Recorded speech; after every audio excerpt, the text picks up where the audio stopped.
आयुषी देखो, मम्मा को परेशान मत किया करो, ये लो दूध पी लो। नहीं मम्मा, मुझे नहीं पीना दूध। मैंने कहा ना अभी सारा दूध फिनिश करो। तभी दरवाजे की घंटी बजती है। अंकिता अपनी देवरानी को आवाज लगाती है जो रसोई में बर्तन धो रही थी। पूजा, पूजा। ओफो, अब कहाँ मर गई। दरवाजे की घंटी नहीं सुनाई देती क्या? जा जाकर दरवाजा खोल। जी आई थी। पूजा अपनी साड़ी के पल्लू से हाथ पोंछते हुए रसोई से बाहर आकर दरवाजा खोलती है। उसी वक्त ससुराल के बाकी लोग बाहर हॉल में बैठे हुए थे, लेकिन फिर भी दरवाजा खोलने के लिए कोई आगे नहीं आता। बाहर कोई लगातार घंटी बजाया जा रहा था। पूजा जैसे ही दरवाजा खोलती है तो सामने खून से लथपथ उसका पति मोहन खड़ा था, जिसे किसी ने चोरी के इरादे से चाकू मारकर बुरी तरह घायल कर दिया था। ये क्या हुआ जी आपको? ये सब कैसे? जेठ जी जल्दी यहाँ आइए। वे सभी उसे जल्दी से अस्पताल ले जाते हैं, जहाँ डॉक्टर उसका इलाज करते हैं। देखिए, हमने उन्हें बचा तो लिया, लेकिन उनके सर पर भी किसी ने वार किया है, जिससे उनके दिमाग पर थोड़ा असर पड़ गया है। ये सुनकर सभी लोग हैरान रह जाते हैं। पूजा बेचारी फूट फूट कर रोती है। कुछ दिन बाद वो उसे घर लेकर आ जाते हैं, लेकिन अब वो बेरोजगार हो जाता है। पूजा पहले ही गरीब घर से आई थी और अब पति के भी बेरोजगार होने के कारण अब उसकी जेठानी और सास उसे और भी ताने देती हैं। साथ ही सारा काम पूजा से ही करवाती। ठीक से पोछा मार, देख तो कितना गंदा हाल कर रखा है घर का। काम के न काज के, दुश्मन अनाज के। आप ऐसा क्यों कहती हैं? ये घर हमारा भी तो घर है जेठानी जी, और मोहन जी की तबीयत खराब होने से पहले वो भी तो सारा घर का खर्च उठाते थे ना। हाँ तो कौन सा एहसान करते थे हम पर? तुम मेरी पूजा से ऐसे बात क्यों कर रहे हो? मैं तुम्हें ये डब्बा उठाकर मार दूं। पागल, तू चुप कर, एक कोने में बैठा रह, समझा? और तू चल काम कर। उस दिन से पूजा की सास और जेठानी सब पूजा को घर की नौकरानी बनाकर रखने लगे। सारा काम बस पूजा ही करती। ऐसे ही एक रोज बाहर बारिश हुई। अंकिता की बेटी आयुषी उसके पास आती है। माँ, मेरा ना पालक के पकौड़े खाने का बड़ा मन कर रहा है, आप बना दो ना। अले, मेरी बच्ची को पालक के पकौड़े खाने हैं, मैं अभी बनवाती हूँ। पूजा, ओ पूजा। जी जेठानी जी। आयुषी का पालक के पकौड़े खाने का मन है, जल्दी से गर्मा गर्म बना दो। लेकिन पालक तो घर में है ही नहीं। अरे नहीं है तो बाजार से जाकर ले आ। बाहर तो तेज बारिश हो रही है। हाँ तो बाढ़ तो नहीं आ रही है ना? चल अब जल्दी से जाकर पालक लेकर आ। पूजा बेचारी बारिश में भीगते हुए पालक लेने मंडी जाती है। तेज बारिश के कारण वो पूरी तरह भीग जाती है। फिर आकर वो गर्मा गर्म पालक के पकौड़े बनाती है। उन पकौड़ों की खुशबू सूंघकर उसकी 6 साल की बेटी अनु कहती है, वाह माँ, कितनी अच्छी खुशबू आ रही है, मुझे भी थोड़े पकौड़े दो ना। ये पकौड़े मैं भी खाऊंगा। पूजा दोनों को थोड़े से पालक के पकौड़े खाने को देती है। तभी वहाँ अंकिता आ जाती है। हे राम, ये देखो, महारानी अपने पति और बच्चे का पेट पालने में लगी हुई है, चोर कहीं की। नहीं, मेरी माँ चोर नहीं है, आप झूठी हो। ये सुनकर अंकिता उसे जोरदार थप्पड़ मार देती है। मेरे पति के टुकड़ों पर पल रही हो और मुझसे जुबान लड़ा रही हो। लाओ ये पकौड़े इधर दो, कुछ नहीं मिलेगा तुम्हें। चलो अभी के अभी अपना बोरिया बिस्तर बांधो और निकलो यहाँ से। पूजा मोहन और अनु के साथ घर से चली जाती है। तेज बारिश में बचते हुए वो तीनों एक सीमेंट की पाइप पे छुपकर बैठ जाते हैं। मुझे घर जाना है। नहीं, अच्छा नहीं लग रहा। बस आज की बात है जी, सुबह होते ही हम यहाँ से चले जाएंगे। माँ, भूख लग रही है, मेरी बच्ची, अभी तो मेरे पास खाने को कुछ भी नहीं है। फिर वो तीनों भूखे पेट ही सारी रात उस सीमेंट की पाइप में बैठे रहते हैं। अगली सुबह पूजा अपने कानों की बालियां बेचकर सुनार से पैसे ले आती है। फिर किराए पर एक कमरा लेकर उसमें अपने पति और बच्ची के साथ रहने लगती है। वो दुकान से थोड़ा आटा और सामान खरीद लाती है, जिसके साथ वो तीनों खाना खाते हैं। चलो ना अनु, बाहर खेलने चलते हैं। ठीक है, चलो पापा। अनु और मोहन बाहर चले जाते हैं। ऐसे तो काम नहीं चलेगा, मुझे कुछ न कुछ करना होगा। ये पैसे तो कुछ ही दिन में खत्म हो जाएंगे, लेकिन मैं क्या करूं? इन दोनों को छोड़कर ज्यादा दूर काम पर भी नहीं जा सकती। अब सब कहते हैं मैं पालक के पकौड़े बड़े अच्छे बनाती हूँ। हाँ, यही सही रहेगा। पालक सस्ता भी आता है, उसके पकौड़े बनाने में ज्यादा खर्चा भी नहीं आएगा। पूजा जरूरत का सामान लेकर आती है और अगले दिन से ही अपने घर के बाहर ही ठेला लगाकर पालक के पकौड़े बनाकर बेचने लगती है। आइए आइए, पालक के पकौड़े खाइए, गर्मा गर्म पकौड़े, वो भी धनिया पुदीने की चटनी के साथ। तभी उसके पास एक ग्राहक आता है। बहन जी, कितने की है प्लेट? जी 30 रुपए। एक प्लेट लगाना तो। पूजा उसे पालक के पकौड़े देती है, जिसे खाकर वो 2 प्लेट और लेता है। वाह, गजब का स्वाद है इसमें तो। 2 प्लेट पैक कर दो जरा। अब वो पालक के पकौड़े के गजब के स्वाद के चलते उसके पास और भी ग्राहक आने लगते हैं और कुछ ही दिनों में अच्छे स्वाद के चलते उसकी कमाई दिन पर दिन बढ़ती गई। कुछ ही दिनों में उसने खुद की दुकान भी खरीद ली और उसमें पालक के पकौड़े बेचने लगी। साथ ही अपने पति का भी इलाज अच्छी जगह से करवाती है। उधर अंकिता अपने महंगे शौक के चलते अपने पति की कमाई को खूब उड़ाती, जिससे एक वक्त ऐसा आ गया कि उसके पति की नौकरी छूट गई और उनकी सारी जमा पूंजी भी खत्म हो गई। अब वो सब दाने दाने को मोहताज हो गए। माँ, बहुत भूख लगी है, कुछ खाने को दो ना। क्या दूं? घर में खाने को कुछ भी नहीं है। लोन न चुका पाने के कारण हमारा घर बिक गया, मेरे सारे जेवर सब जमा पूंजी खत्म हो गई। अब खाने को कुछ नहीं बचा है। अंकिता, तुम्हारी गलती के कारण, तुम्हारे दिखावे के कारण आज हमारा घर भी हमारा नहीं रहा। अब ऐसे में हम कहाँ जाएं? अंकिता अपने पति और बच्ची के साथ सड़क पर दर दर की ठोकरें खाने को मजबूर हो गई और एक रोज एक पालक का पकौड़ा पूजा की दुकान के बाहर गिरा हुआ था। वाह माँ, पालक की पकौड़े, कितनी अच्छी खुशबू आ रही है। वो नीचे से पालक का पकौड़ा उठाकर खाने लगती है, तभी अनु वहाँ आ जाती है। अरे आयुषी, तू? अनु, तू यहाँ? हाँ, ये मेरे माँ पापा की दुकान है। तब पूजा और मोहन निकलकर बाहर आते हैं। भैया, भाभी, माँ, आप लोग ऐसी हालत में? मेरा बेटा, तू ठीक हो गया, हमें माफ कर दे मेरे बच्चे। मोहन, तू ठीक हो गया मेरे भाई? हमें माफ कर दो पूजा, मैंने तुम्हारे साथ कितना गलत किया, उसी की सजा आज हमें मिली है। हमारा सब कुछ छिन गया। आप फिक्र मत कीजिए जेठानी जी, आपकी देवरानी अभी जिंदा है।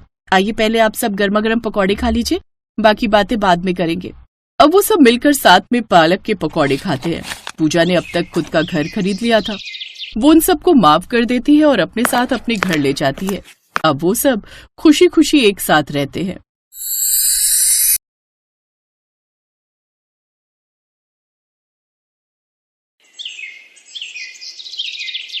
आज पायल को देखने लड़के वाले आए थे, लेकिन उन लड़के वालों में एक खासियत है कि उन्हें लड़की में कोई अच्छाई नहीं चाहिए, बस उन्हें पकौड़े बनाने आते हो। अरे पायल की माँ, जाओ पायल को बोलो कि लड़के वाले आ गए, कुछ चाय नाश्ते का इंतजाम करे। पायल की माँ अंदर गई तो देखा कि पायल पहले से ही चाय नाश्ता बना रही थी। थोड़ी देर बाद पायल चाय नाश्ता लेकर आई। अरे राहुल बेटा, तुम्हें कुछ पायल से बात करनी हो या कुछ पूछना हो तो पूछ सकते हो, बाकी हमें तो बिटिया बहुत पसंद है। माँ, आप ही पूछो ना, मैं क्या पूछूं? बेटा, तुम हमारे लिए चाय नाश्ता लेकर आई हो, लेकिन एक बात बताओ, क्या तुम्हें पकौड़े बनाने आते हैं? जी, पकौड़े बनाने में कौन सी बड़ी बात है, आपको पहले ही बताना चाहिए था। अरे तो अभी कौन सी देर हुई है, जाओ जल्दी जाकर हमारे लिए पकौड़े बना कर ले आओ। ठीक है बेटा, जाओ पकौड़े बनाकर लाओ, तब तक आप लोग चाय पीजिए। अरे नहीं नहीं, चाय भी हम पकौड़ों के साथ ही पियेंगे। लेकिन तब तक तो चाय ठंडी हो जाएगी ना। हाँ तो चाय भी अपने साथ लेकर जाओ बेटा, चाय भी गर्म करके ले आना पकौड़ों के साथ। लड़की वालों को ये सब थोड़ा अजीब तो लगा, लेकिन फिर भी पायल की माँ ने उससे कहा, जाओ बेटा चाय भी लेकर जाओ। ठीक है माँ। पायल वहाँ से चाय उठाकर ले गई और थोड़ी देर बाद आलू के मस्त पकौड़े बनाकर ले आई। सभी ने पकौड़े खाए, सभी को पकौड़े बहुत पसंद आए। क्या बात है बेटा, तुम्हारे हाथों में तो जादू है, पकौड़े तो बहुत अच्छे बना लेती हो तुम। हमारा परिवार बहुत बड़ा है, हम सभी को पकौड़े खाने का बहुत शौक है। इसके अलावा कोई हमारा बड़ा शौक नहीं है। अगर आप लोगों को ठीक लगे तो रिश्ता पक्का समझे। हाँ, हमारी तरफ से भी रिश्ता पक्का ही समझिए। आप लोगों की इतनी बड़ी कोई मांग भी नहीं है, सिर्फ पकौड़े बनाने आते हो, वो तो हमारी बेटी को आते ही हैं। क्यों बेटा पायल? जी पिताजी। तो इस तरह राहुल की शादी पायल के साथ हो गई। ससुराल में उसकी 2 जेठानियां, 2 जेठ, एक ननद, सास ससुर और राहुल को मिलाकर बहुत बड़ा परिवार था। आज पायल की घर में पहली रसोई थी। बेटा, आज रात तुम्हारी इस घर में पहली रसोई है, हम सबके लिए खाना बना दो। लेकिन सासू माँ, खाने में क्या बनाना है? तभी वहाँ पर पायल की दोनों जेठानियां रानी और मोहिनी आ गई। सासू माँ, आपने देवरानी जी को बताया नहीं क्या? देवरानी जी, तुम मेरे लिए प्याज के पकौड़े बना दो और कुछ नहीं। और देवरानी जी, मेरे लिए बैंगन के पकौड़े बना देना, जिन्हें खाकर मजा आ जाए। बेटा, मेरे लिए पालक के पकौड़े बना देना। बहू, मेरे लिए मूली के पकौड़े बना देना, सारा सामान तुझे किचन में ही मिल जाएगा। और हम तीनों भाइयों के लिए जो तेरा मन करे उस चीज के पकौड़े बना देना। हम लोगों की कोई डिमांड नहीं है, हाँ बस पकौड़े होने चाहिए और वो भी स्वादिष्ट। लेकिन भाभी, मेरी तो एक डिमांड बहुत बड़ी रहती है।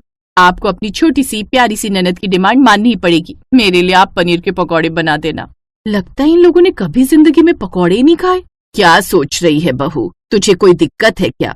नहीं नहीं सासू माँ, कोई दिक्कत नहीं है। मैं बस पूछना चाहती हूँ कि आप लोग चटनी कौन सी लेंगे पकौड़ी के साथ? नहीं नहीं बहू, कोई चटनी वटनी नहीं चाहिए। ठीक है सासू माँ, अभी बनाती हूँ। पायल किचन में गई और पकौड़े बनाने लगी। पहले तो उसे लगा कि पकौड़े जल्दी से बन जाएंगे, लेकिन उसे अलग अलग प्रकार के पकौड़े बनाने थे, इसलिए उसे बहुत टाइम लग गया। किसी को पनीर के पकौड़े खाने थे, तो किसी को पालक के, तो किसी को बैंगन के। इस वजह से उसे तैयारी करने में ही 1 घंटा लग गया। फिर उसके बाद उसने पकौड़े बनाना शुरू किया। अरे बाप रे, इस पकौड़े वाले परिवार ने तो मुझे परेशान करके रख दिया। खैर कोई बात नहीं, आज पहली रसोई है, इसलिए इन लोगों को पकौड़े खाने होंगे। कल से तो खाना ही बनाना होगा। पकौड़े बनाने से आसान तो खाना बनाना ही है मेरे लिए। पायल ने सबकी पसंद के पकौड़े बनाए और सभी को सर्व कर दिए। सभी को पकौड़ों का स्वाद बहुत अच्छा लगा। क्या बात है पायल, तुझे तो पकौड़े बहुत अच्छे बनाने आते। इतने अच्छे अच्छे पकौड़े हम लोग भी नहीं बना पाते। हाँ पायल, बहुत अच्छे पकौड़े बनाए हैं तुमने। अरे देवर जी, हमने जब एक बार तारीफ कर दी तो तुझे तारीफ करने की क्या जरूरत है। आज तेरी सुहाग रात है ना, वहाँ जितनी मन करे उतनी तारीफ कर लेना अपनी बीवी की। सभी लोग जोर जोर से हंसने लगे। पहली रसोई की रस्म खत्म हो गई। आज पायल की पहली सुहाग रात थी और दोनों लोग अपने कमरे में बैठकर एक दूसरे से प्यार भरी बातें कर रहे थे। आप लोग तो सिर्फ पकौड़े खाकर ही सोने जा रहे हैं, खाना वाना नहीं खाएंगे क्या आप लोग? खाना खाने की क्या जरूरत है पायल, अभी जो हमने खाया वो खाना ही तो था। चलो ये सब छोड़ो, आज हमारी सुहाग रात है, प्यार भरी बातें करते हैं। तभी राहुल ने एक जोरदार डकार मारी। बाप रे, इतनी लंबी डकार, लगता है आपने कुछ ज्यादा ही पकौड़े खा लिए हैं। हाँ पायल, इतने स्वादिष्ट पकौड़े मैं आज तक नहीं खा पाया, इसीलिए ज्यादा खा गया शायद। थोड़ी सी वॉक करके आता हूँ, लगता है पेट में गैस बन गई है। राहुल घर के बाहर वॉक करने चला गया। किसी तरह वो रात बीती और सुबह हो गई। सुबह सुबह पायल सभी के लिए चाय बनाकर लाई। सासू माँ, आपने पायल को बताया नहीं कि सुबह सुबह हम लोग अकेले चाय नहीं पीते, चाय के साथ पकौड़े भी तो चाहिए होते हैं। अरे बहू, वो अभी अभी नई बहू बनकर आई है, धीरे धीरे उसे हमारे घर के नियम और कानून पता चल जाएंगे। बहू, सिर्फ चाय में मजा नहीं आएगा, तेरे हाथ के पकौड़े मिल जाते तो मजा आ जाता। हाँ भाभी, पकौड़े बना दो, अगर आप चाहो तो मैं भी आपकी मदद कर देती हूँ। पायल ने फिर से सभी की पसंद के अलग अलग पकौड़े बनाए। तब जाकर उन्होंने चाय और पकौड़े एक साथ खाए। पायल को ज्यादा कुछ समझ में नहीं आ रहा था कि उस घर में आखिर चल क्या रहा है। दोपहर का वक्त था, खाने का टाइम था। तभी पायल अपनी सास के पास आई और उससे बोली, सासू माँ, लंच का टाइम हो गया है, बताइए खाने में आप लोग क्या खाएंगे? बहू, शायद अभी तक तुझे कुछ समझ में नहीं आया। बहू, हम लोग सुबह नाश्ते में भी पकौड़े ही खाते हैं, दोपहर के खाने में भी पकौड़े ही खाते हैं और रात में भी हम लोग पकौड़े ही खाते हैं। पकौड़े के अलावा हमें कुछ खाना पसंद नहीं। लेकिन सासू माँ, हमें कभी कभी खाना भी खाना चाहिए, सिर्फ पकौड़े खाकर तो सबकी तबीयत खराब हो सकती है। बहू, हमने इस घर में तेरी शादी बस इसलिए की है क्योंकि तुझे इतने स्वादिष्ट पकौड़े बनाने आते हैं। इस घर में ना ही तेरी जेठानियों को ढंग के पकौड़े बनाने आते हैं, ना ही तेरी ननद को, और ना ही मुझे इतने स्वादिष्ट पकौड़े बनाने आते हैं। इसलिए चुपचाप सभी की पसंद के पकौड़े बना दे, और कुछ बनाने की जरूरत नहीं है। ठीक है सासू माँ, बना देती हूँ। पायल फिर से किचन में गई और सबकी पसंद के अलग अलग प्रकार के पकौड़े बनाने लगी। पकौड़े बनाते बनाते उसकी हालत खराब होने लगी। ऐसे ही दिन बीतते गए और एक दिन सभी के पेट में बहुत तेज दर्द उठा। सभी की तबीयत बहुत ज्यादा खराब हो गई, यहाँ तक कि पायल की भी।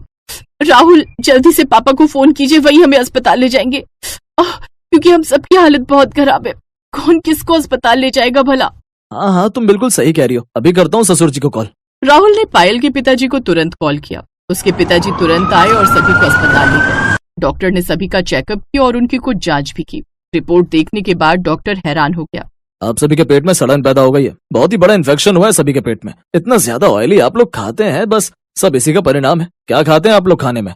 डॉक्टर साहब, मेरे ससुराल वाले सुबह से लेकर रात तक सिर्फ पकौड़े ही खाते हैं। नाश्ते में भी पकौड़े, लंच में भी पकौड़े, डिनर में भी पकौड़े। कोई रिश्तेदार आ जाए उसको भी पकौड़े ही खिलाते हैं हम लोग। मैंने कई बार इन लोगों से रिक्वेस्ट की कि कुछ और खाइए वरना तबीयत खराब हो सकती है, लेकिन ये लोग नहीं माने। देखिए, बहुत बुरी बात है। अब आप लोगों को कुछ पौष्टिक आहार, हरी सब्जियां, ये सब लेने पड़ेंगे, वरना बहुत बुरा हो सकता है आप लोगों के साथ। अगर आपने पकौड़े खाए तो जो मैं दवा देने जा रहा हूँ, ये दवाइयां भी असर नहीं करेंगी, क्योंकि इम्यूनिटी भी बहुत वीक हो चुकी है आप लोगों की। डॉक्टर साहब, हमें नहीं पता था कि पकौड़े खाने से इतना नुकसान हो सकता है हम लोगों को। सिर्फ आप लोगों की ही नहीं, बल्कि आपकी बहुएं प्रेग्नेंट होंगी तो आने वाली संतान भी स्वस्थ पैदा नहीं होंगी, उसे भी शुरू से बीमारियां पकड़े रहेंगी। मैं तो कहूंगा अगले 6 महीने तक आप लोग पकौड़े को हाथ तक मत लगाना। उसके बाद खाने का मन हो तो कभी कभार खा सकते हो। डॉक्टर साहब, हम आपसे वादा करते हैं कि अब हम लोग कभी पकौड़े नहीं खाएंगे। बस किसी तरह इस बार हम सबको ठीक कर दीजिए। हमने अपनी बहू को भी पकौड़े बनवा बनवा कर बहुत परेशान कर डाला। डॉक्टर साहब ने सभी को ग्लूकोज की ड्रिप चढ़ा दी। 2 दिन सभी को एडमिट रखा। 2 दिन बाद वो लोग अपने घर आ गए और उस दिन के बाद सभी ने मिलजुल कर पौष्टिक खाना बनाना शुरू कर दिया और पकौड़े खाने हमेशा हमेशा के लिए बंद कर दिए।